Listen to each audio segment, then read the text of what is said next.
Olá, meus amigos e minhas amigas. Estamos retornando, conversando com o doutor Diógenes Tenório, magistrado, advogado com uma larga atuação, exerceu várias atividades no âmbito do judiciário e fora do judiciário também. Portanto, é um homem com uma larga experiência, com autoridade para falar do que estamos falando. Meu caro Diógenes, eu quero, para nós iniciarmos esse segundo momento nossa conversa, do nosso programa, que você conceituasse o que vem a ser a ouvidoria judicial. É um órgão ligado à corregedoria, né? O que vem a ser a ouvidoria? A ouvidoria em si ela é fácil de ser conceituada porque é o órgão que lida com as apreensões de jurisdicionado, com a falta de resposta. Quer dizer que ela é voltada para o jurisdicionado. Para os seus anseios, etc. Mas veja uma coisa curiosa. A ouvidoria, ela, em Alagoas, ela tem uma situação diferente. Por que diferente? Porque a ouvidoria em Alagoas era desempenhada por um juiz de direito. Ontem era o doutor Manuel Tenório, que é o meu grande amigo, companheiro de concurso, etc. Era o doutor Manuel Tenório, que começou a ouvidoria na fase embrionária, foi a Josete Pituba. Depois já vieram outros, mas em seguida, ultimamente estava com o doutor Manuel Tenório. Fez um trabalho muito bom e eu estou sequenciando esse trabalho do Manuel. Mas veja bem, a situação de Alagoas é uma situação singular. Porque nós só temos 4 tribunais no país em que a ouvidoria hoje é levado muito a sério, viu, Geraldo? A nível nacional. Só temos 4 tribunais no país que os ouvidores são juízes de direito. A ouvidoria hoje, ela cresceu tanto na estrutura do Poder Judiciário, que em alguns tribunais, como o Tocantins, por exemplo, e outros mais, o Mato Grosso e o Pará, o ouvidor faz parte da cúpula diretiva do tribunal.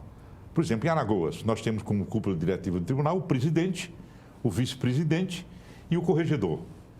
No Tocantins é presidente, vice-presidente, corregedor e o ouvidor. Então, quem é o ouvidor? É um desembargador. Onde está a singularidade de Alagoas? A singularidade está no seguinte: como eu sou juiz de direito, como ontem era o Manuel, quando chega qualquer uma demanda que envolve um reclamo qualquer contra o segundo grau, contra os senhores desembargadores, nós não temos competência para fazer nenhuma aferição. Imediatamente remetemos essa queixa, esse reclamo, para a presidência do tribunal e lá ela adota a conduta que melhor lhe aprouver. Nós não temos competência, é evidente, é lógico, eu sou juiz de direito, não temos competência para fazer essa censura, essa averiguação, essa cobrança, pelo menos. Entendeu? Então, nós só temos 4 tribunais assim. A ouvidoria, daqui a uns dias, em todo o país, ela será presidida por um desembargador. Porque aí sim... Isso é o caminho natural. É o caminho natural. Porque ele não tem limite para penetrar com as suas cobranças. Porque o reclamo não é apenas do juiz de direito. Chega de todos os ângulos, né? De todos os estafos, de todas as matizes. Mas a gente só pode atuar com o primeiro grau. E aí é preciso destacar que o trabalho da ouvidoria, Geraldo, não fica cingido apenas à cobrança de magistrados. Ele envolve os magistrados, envolve o trabalho todo voltado para a tessitura processual, como as secretarias e o assessores de juízes, etc. Servidores também. Servidores também. Todos esses elementos que compõem a estrutura do Poder Judiciário estão sob o crivo da ouvidoria naquilo que lhe é pertinente. Diógenes, eu quase como um parênteses que eu abri e depois a gente fecha em seguida, o juiz hoje, ele é um profissional altamente fiscalizado. Porque, veja bem, Diógenes, ele é fiscalizado pelos advogados, aonde a atuação do Ministério Público, como custo-legis ou como autor da ação, não importa, ele é fiscalizado pelo Ministério Público também, ele é fiscalizado pela Corregedoria, você está vendo aí, através do CNJ. Você acha que a magistratura hoje é uma profissão atrativa, Diógenes? Ô, Geraldo, veja bem, para quem desempenha o seu trabalho com dignidade, com bravura cívica, entendeu? Voltado ao cerne do poder judicante, é atrativo, sim. Você não pode, por exemplo, o magistrado hoje ganha bem se comparado ao ministro, ao fulano, ao senador. Não, isso não tem nada a ver. A vocação da magistratura não é para ninguém enriquecer lá, não. Claro. Não há juiz rico com o salário que recebe. Assim, a gente tem que dar outro nome, né? Ele tem que explicar demais se for rico, ganhando o salário que nós ganhamos. Agora, dá para viver dignamente com a sua família, dá para viver. E dá para ter a responsabilidade com os seus deveres. Quem não tem vocação para ser magistrado, quem só pensa em ganhar dinheiro, não vai nem para lá. Cobrança tem que ouvir, tem que haver, Geraldo. Porque se deixar a coisa sem cobrança também não funciona. Nós temos colegas que não precisam cobrança, mas temos outros que na cobrança ainda é ruim para se conseguir os objetivos almejados por uma boa prática da magistratura. Como é que você vê essas metas do CNJ? O CNJ está em cima. O CNJ chegou com essas metas no momento certo, Geraldo. Você imagina o seguinte... Isso se harmoniza lá também com o trabalho se harmoniza, da ouvidoria. Sim, é preciso que também dê condições ao juiz, dê condições ao cartório, dê condições ao pessoal que lida com toda essa prática para desenvolver a prestação jurisdicional e a tutela jurisdicional. É preciso que dê condições. Mas dando condições, tem que se cobrar mesmo. Entendeu? Nós temos, Alagoas, já falei, é um estado em que passamos muito tempo sem juízes em muitas varas. Essas varas acumularam processos. O pessoal tem uma tarefa hercúlea para dar conta do recado e não deixa de ficar sempre um remanescente de processos atrasados. A gente vai ter que pincelar as coisas mais essenciais e ir tirando e pouco a pouco ir baixando. Hoje já tem mutirões aí de auxílio aos magistrados, elaboração de sentenças, etc., porque já se viu que não podia enfrentar essa realidade o magistrado sozinho. Nós temos comarcas aqui que a gente pode citar, que são comarcas crônicas, com processos alarmantemente quase insolúveis. Eu dou exemplo até com nomes mesmo. Atalaia é uma comarca, muitos processos, muita coisa, chega muita cobrança de lá e os juízes que vão passando não têm condições de dar conta do acervo. Maceió, a capital. A capital em algumas varas também. Então a gente tem que reconhecer que é atrativo a magistratura, Tanto é que você vê, quando lança um concurso desse, vem gente de todos os quadrantes do país. Eu acho que esse ano estão abrindo concurso ainda. Vem outro concurso agora para preencher os claros, né? Então, é atrativo, Agora é preciso vir com mais responsabilidade, menos juizite. Quando você vê o juiz não querer receber um advogado, tudo, etc. Há momentos também para isso. Há momentos. O juiz tem que limitar o seu tempo dedicado à oitiva do magistrado, dos seus problemas, etc. É sempre bom esse contato pessoal. Mas não pode também abrir as portas do cartório para receber os advogados que querem a todo momento. Então, ele não trabalha também. Embora que hoje o juiz tenha assessores, né? O juiz tem 2 assessores. Eu vivi em comarcas muito tempo sem assessor nenhum. E era uma luta danada, quase indormida, para poder dar conta dos trabalhos. Ô, Jorge, nós somos de uma geração intermediária. Nós começamos na máquina de datilografia. É verdade, Geraldo. Lembra disso, né? Não havia internet, não havia nada. Eu peguei uma comarca... Ali era jogo duro. No começo da minha vida, uma comarca suburbada, que era Olho d'Água das Flores. Adotei um método todo meu para atingir naturalmente aquilo. Não havia meta do CNJ, mas para dar um bom resultado perante as cobranças da corregedoria. Na época, era o desembargador Fernando Torinho, o pai, não era o filho, né? E eles faziam muitas cobranças de resultado, tudo, etc. A gente estabeleceu cada um método de trabalho e ia tocando. E foi quando eu saí, graças a Deus, a comarca estava quase saneada.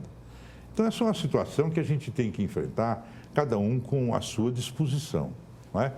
Mas o judiciário justifica muito bem a cobrança que o CNJ faz, porque, por exemplo, nós tínhamos aqui, a primeira meta do CNJ estabeleceu acabar com aquele resíduo todo que tinha de processos seculares quase. Né? De lá para cá vem limpando, né? Já melhorou muito. Melhorou muito, sem dúvida. Muito melhorou, né? Sem dúvida, sem dúvida. Mas o número hoje, com a conscientização coletiva, o número de demanda também aumenta muito, sabe, Geraldo? Todo mundo hoje requer alguma coisa na justiça. Ninguém perdoa mais nada, todo mundo vai para lá. Eu falo agora com a informatização, o advogado peticiona da sua casa, do recesso a qualquer hora. Então, o juiz recebe petições de madrugada. De madrugada. Pelo sistema, né? É verdade. Então, aumentou os encargos, aumentaram os encargos, digo melhor, né? Aumentaram. Isso cria para o juiz muita responsabilidade. Mas é assim, todo mundo sabe que o juiz tem que ser muito responsável mesmo. Eu quero dizer aqui, e quero fazer esse registro no seu programa, já que você é magistrado, que a ouvidoria recebeu até hoje 1.001 processos na gestão do desembargador Torinho, de janeiro para cá. 1.001 processos, 1.001 manifestação, processo/manifestação. 1.001. Desses 1.001 que recebeu, nós tivemos 780 respostas dos colegas magistrados. Temos 220 em andamento e algumas sendo objeto de reiteração. Mas está muito bom. Eu estou satisfeito demais com o desempenho dos colegas magistrados. É preciso que se diga isso aqui. Eles têm atendido aos nossos reclamos, têm vindo para cá. Alguns poucos é que têm se insurgido com relação às nossas práticas, mas nós vamos fazer visitas em loco a esses colegas e mostrar qual é o objetivo da nossa missão. Isso só vai engrandecer o nome do Poder Judiciário, vai trazer um bom nome para a gestão de quem quer que seja o desempenho da ouvidoria, comigo ou outro que vier me suceder. Então, isso não tem mais volta, sabe, Gerônimo? A ouvidoria é um canal de penetração da sociedade no seu âmbito, como se fosse o único reduto através do qual o jurisdicionado tem acesso livre para naturalmente comunicar. Mas o judiciário não está inerte, é bom deixar bem claro isso, né? Não está inerte. O judiciário não está inerte. Não está inerte. O judiciário está funcionando bem em Alagoas. Bem. Agora, tem muita coisa atrasada, é evidente que tem. E o canal é esse, essa comunicação. A ouvidoria serve de comunicação, qual é? Esse interrelacionamento jurisdicionado-juiz. Olha, não sei quantas cobranças já recebeu nossa, claro, mas todas elas devidamente procedentes. Claro, quando chega uma manifestação que não tem o mínimo lastro, entendeu? Que o advogado quer divulgar via ouvidoria, nós fazemos com que isso morra lá no fulgor das luzes. Nem sai para conhecimento do magistrado. Jorge, eventualmente, e também não é raro isso, o advogado, evidentemente, quando eu falo advogado, eu falo advogado juntamente com a parte, eles vão direto para o CNJ. Você não acha que isso é uma descortesia com a corregedoria, não? Não, mas ouçam bem, é isso que eu quero esclarecer. Os colegas, os advogados ou as partes podem ir direto ao CNJ, mas sabendo que o CNJ não aprecia nada daquilo, manda tudo para a nossa ouvidoria. É verdade, é verdade.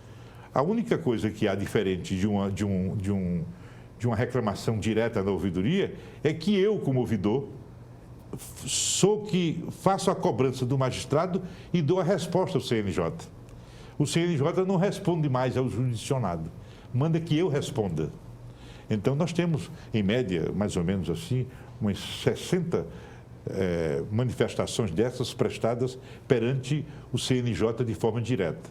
O CNJ recepciona aquilo com muita cortesia, manda para a nossa ouvidoria aqui, nós aqui procuramos ouvir os colegas magistrados, e os colegas magistrados dão a resposta e nós informamos ao CNJ. Eu quero até aproveitar o seu programa, porque se tiver algum colega nosso magistrado que estiver ouvindo, para informar o seguinte: tem uns colegas magistrados que relutam de prestar as informações, mesmo o CNJ pedindo. E eu queria advertir que aí qual é o meu dever? Eu vou ter que informar o CNJ que o colega, apesar de instado a pronunciar-se, reluta em não prestar informação. Os procedimentos que daí advirão não serão mais comigo, mas o CNJ vai ficar ciente de que inocorreu o atendimento àquilo que foi postulado pelo ouvidoria. E essa inércia imotivada pode fazer com que ele dê com os burros na água. Pode trazer grandes consequências. Grandes consequências. Grandes consequências. Já a ouvidoria, em face da recalcitrância de um magistrado, ela pode dar origem a um procedimento contra ele? Gerônimo, isso será... Estou falando em caso extremo. Não, né? Isso será, Gerônimo, o primeiro passo. Então pode, né? Não pode, deve fazer. Né, Diogo? Porque senão a inércia improdutiva é minha, que recebi essa conduta do colega em desatenção, em desapreço, em falta de consideração, e sequer o corregedor tomou conhecimento. Eu tenho que levar o conhecimento do corregedor, ele abre ou não o procedimento. Mas eu não sou capaz nunca de uma coisa dessa simplesmente silenciar. Não, isso é um enfrentamento que eu nem penso duas vezes em levar a cabo. Quer dizer que a inércia do magistrado em face de uma postulação do jurisdicionado feito perante a ouvidoria pode resultar pode dar em nisso, sanchas num PAD, num processo administrativo disciplinar. disciplinar. Olha, porque a nossa sociedade, claro, não é iniciada, ela tem às vezes uma visão de que no judiciário não há nenhuma cobrança. Quando há demais, eu acho. Jerônimo, Eu acho que o judiciário, Jerônimo, é preciso ver, o judiciário tem cumprido o seu papel. Por exemplo, o próprio colega nosso, que por uma coisa qualquer, um desatino qualquer, foi punido administrativamente. Aí o pessoal fica fazendo crítica porque o tribunal puniu o infrator, que era magistrado, mas deu uma condecoração. Ele recebeu uma aposentadoria compulsória, mas com remuneração. É certo o papel do judiciário. É esse que ele deve fazer. O papel do judiciário só pode chegar à penalidade máxima do magistrado, à aposentadoria compulsória. Essa é a sanção administrativa maior. Se quiser alguma consequência depois disso, é a instauração de um procedimento penal, uma ação penal, calcado naturalmente naquilo que foi fruto da apuração administrativa, e aí é o Ministério Público que deve provocar, entendeu? E levar a efeito, naturalmente, aquilo que deve ser o resultado final de despojar o indivíduo da sua função, do seu cargo ou não, entendeu? Isso é, a consequência para a perda do cargo seria apenas uma ação penal, nunca uma ação administrativa. Então, o tribunal está exercendo seu papel com profunda correção, com eficiência, quando tem que punir o magistrado e, no máximo, estende para ele a aposentadoria compulsória. É a pena máxima, não pode ter outra. Pode ter outra, mas aí o cidadão comum fica sem entender, né? Fica sem entender. Ele foi um prêmio. Foi um prêmio, mas não é um prêmio. É a penalidade máxima, né, que ele recebeu. Ô, Diógenes, lá pela ouvidoria, nas suas meditações, ou mesmo nesse encontro que houve no Rio de Janeiro, é pensado como diminuir a carga de trabalho de um magistrado? Ô, Gerônimo, hoje, a diminuição da carga do trabalho do magistrado começa a ser feita mais ou menos como o Tribunal de Alagoas fez, contratando naturalmente assessores para os magistrados, que não deixa de ser um auxílio substancial. Sem dúvida. O magistrado vai ter tempo de fazer maiores reflexões, vai ler os trabalhos que naturalmente são feitos pelos seus assessores, concorda ou não concorda, aprimora, entendeu? E vai ter tempo também de ler os processos. Exatamente isso que você está dizendo. Uma assessoria bem preparada ajuda demais. Quase como um bálsamo santificador. Muito bem. Então, o tribunal já fez. Como melhorar a situação do juiz no desempenho da sua prestação jurisdicional plena? Assim, dando esse tipo de auxílio. O outro eu não vejo, sabe, Gerônimo? O outro eu não vejo. O CNJ, por exemplo, fica nessas cobranças, mas o CNJ, inclusive, ele não tem procurado, por exemplo, dar muito apoio a essa política de melhoria qualitativa, cursos para os serventuários, cursos e mais cursos, entendeu? Cursos, inclusive, também para a magistratura, práticas que pudessem dar maior celeridade. A nossa legislação processual, ela também é muito emperrada, né, Gerônimo? Emperrada. Você veja o seguinte, nós temos aqui, por exemplo, um fato que preocupa muito a ouvidoria, o ping-pong das averbações de suspeições. O colega magistrado, quando não quer decidir, ou por um motivo qualquer que ele ache, ao seu talante, que é suspeito, eu me averbo suspeito para o doutor Jerônimo. O doutor Jerônimo recebe, passa lá meia hora com o processo, eu também me averbo suspeito, o competente é fulano. O jurisdicionado fica nesse meio sem solução, anos a fio. Você vai pegar essas questões, que eu chamo isso questiúncula, entendeu? Eu recebi outro dia um despacho de uma juíza para dizer que não ia responder à ouvidoria. Ela gastou 3 folhas de papel, escreve muito bem, lindo, quando ela podia ter despachado o processo escrevendo apenas 10 linhas. Ela gastou mais tempo para me responder que não atendia do que para responder o processo e restaria satisfatório. Isso é um despropósito. Então, às vezes, assim, a gente nota que não se sabe a que leva a uma conduta dessa, apesar de, modéstia à parte, eu venho tratando com muita urbanidade, com muita fidalguia, todos os colegas magistrados. Você vai fazer visita pelo Estado, Diógenes?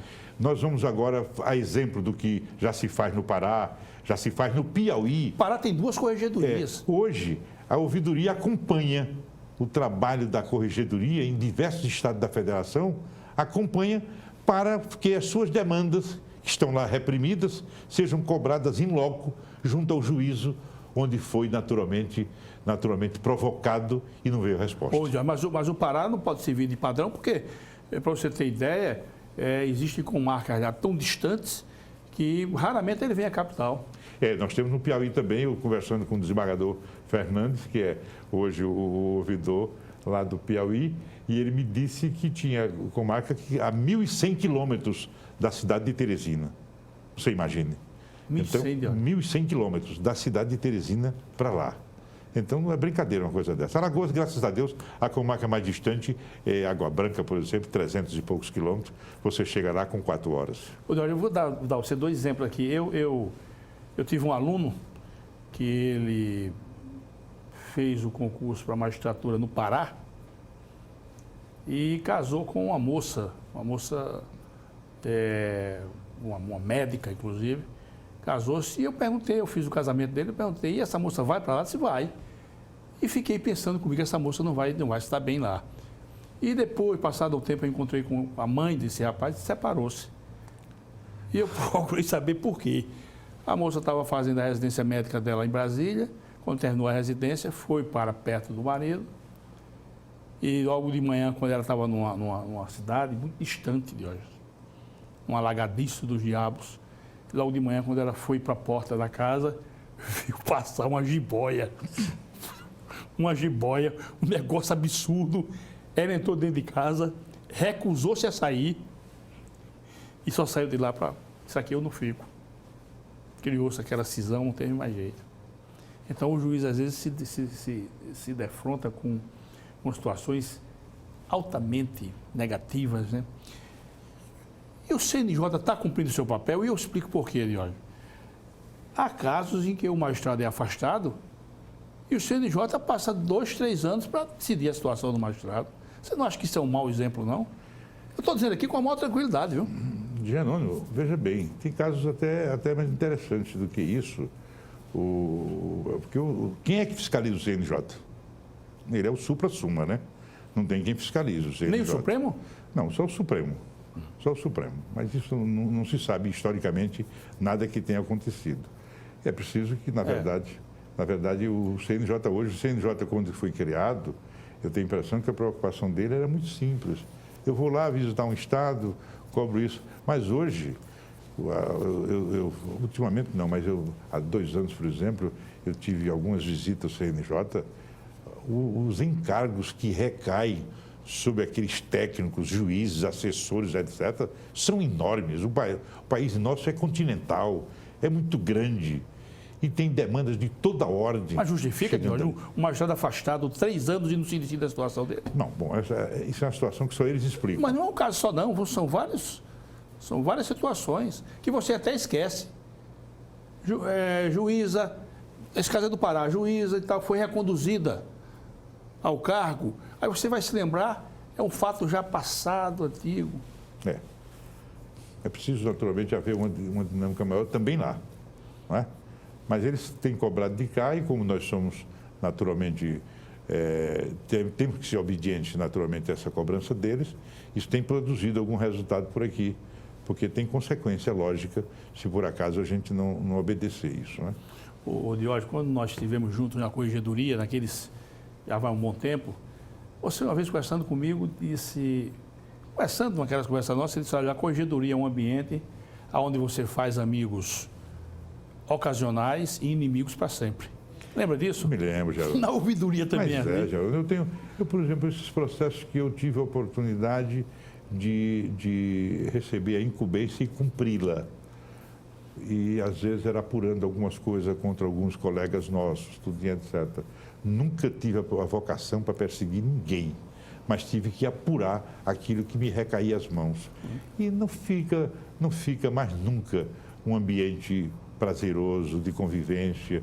O colega se acha sempre injustiçado e atribui os fatos da injustiça sempre a quem apura. É interessante, né? Ele nem sequer imagina no que fez. Ele sempre pensa em quem foi o elemento que recebeu a designação para a apuração.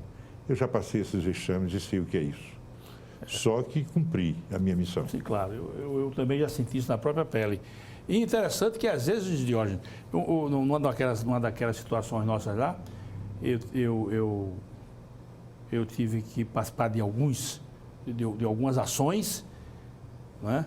E quem ficou comigo não foi o colega, não ficou aborrecido, não. Foi a mulher dele que ficou aborrecida comigo. Deixou de falar comigo. Entendeu? Ao ponto de eu passar uma vergonha num funeral. Fui dar a mão a ela, ela se recusou a me dar a mão. Diógenes, foi muito importante essa conversa nossa, muito interessante. Ainda teríamos mais coisas para conversar. Momentos sobre a lei que dá acesso à informação.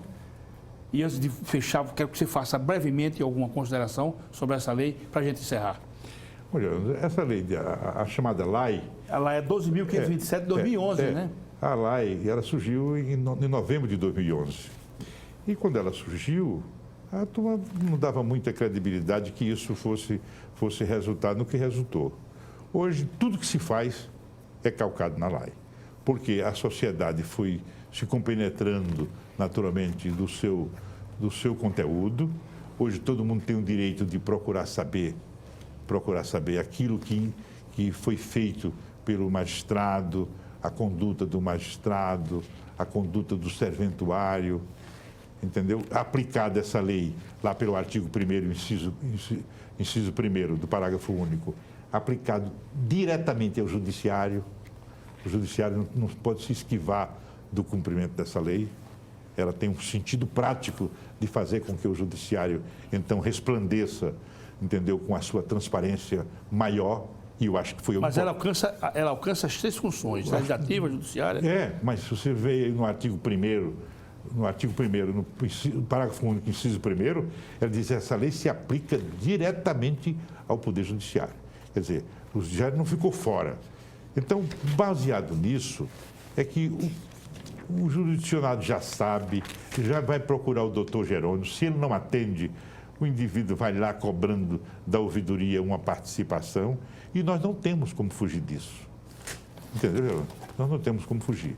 Foi muito oportuna esse diploma legal, surgido em 2011. Né? E a partir daí, Jerônimo, foi que se instituíram as ouvidorias no país inteiro. E a ouvidoria, Jerônimo, não é só no poder público, interessante. Ela vai para o privado. Hoje, por exemplo, a economia mista, as empresas públicas, a Petrobras e outras e tal, estão lá com ouvidoria de alta... Olha, você tem uma ideia, o ouvidor-geral da Petrobras fez uma palestra para todos nós lá e dizendo que ele, como ouvidor, não pôde fugir das informações cobradas pela Lava Jato e foi isso que possibilitou a descoberta de uma gama enorme de corrupções naquele âmbito. Entendeu? Ele mesmo, como ouvidor do órgão, não pôde se furtar. O Diógenes, você referiu bem, aqui está escrito com todas as leis, logo no artigo 1º, que esta lei dispõe sobre os procedimentos a serem observados pela União, Estados, Distrito Federal e município. E no item 1º diz os órgãos públicos integrantes da administração dos poderes executivo, legislativo, incluindo as Cortes de Contas e Judiciário e o Ministério Público. Alcança tudo. Tudo. Uma lei muito importante. Muito importante. Então a LAI veio aí para coroar naturalmente de êxito o nosso trabalho, né? Nós estamos cumprindo isso aí.